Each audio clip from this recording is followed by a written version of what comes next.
La réforme des collectivités territoriales prévue en 2010 inquiète. Si la nécessité de simplifier les rouages institutionnels fait l'unanimité, la réforme ébranle les fondations d'une décentralisation ébauchée il y a 30 ans. En 1982, le gouvernement Pierre Mauroy cède davantage d'autonomie aux collectivités territoriales. 3 échelons disposent de ce statut. La commune, le département et en 86, la région. La France décentralisée va alors se construire sur 2 principes antinomiques. Les transferts étatiques se font par bloc de compétences, l'urbanisme est confié à la commune, le social au département et le développement économique à la région.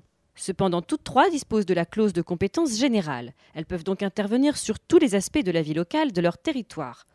À la fois spécialistes et généralistes, leurs compétences se télescopent et les cofinancements se multiplient. Dans le même temps, la disparité des coopérations intercommunales rend la carte institutionnelle confuse.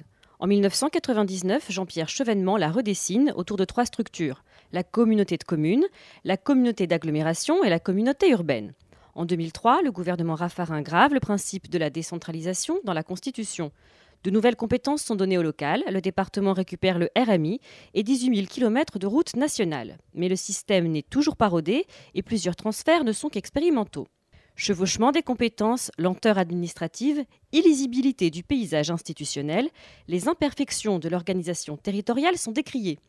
En 2009, le projet de loi inspiré des propositions du comité Balladur entend y remédier. Les collectivités locales se limiteraient à leur stricte spécialité et pourraient perdre, à l'exception de la commune, la clause de compétence générale.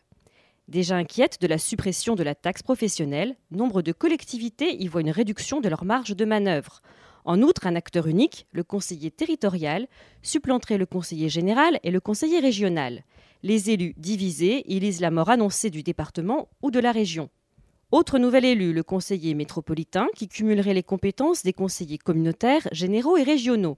La métropole, nouvelle structure intercommunale, offrirait une scène plus ambitieuse à l'échelle de l'Europe que la communauté urbaine qu'elle remplacerait à terme. Qu'elle simplifie ou pas les mécanismes institutionnels, la réforme sonne le glas d'un modèle articulé autour des échelons communes, départements, régions.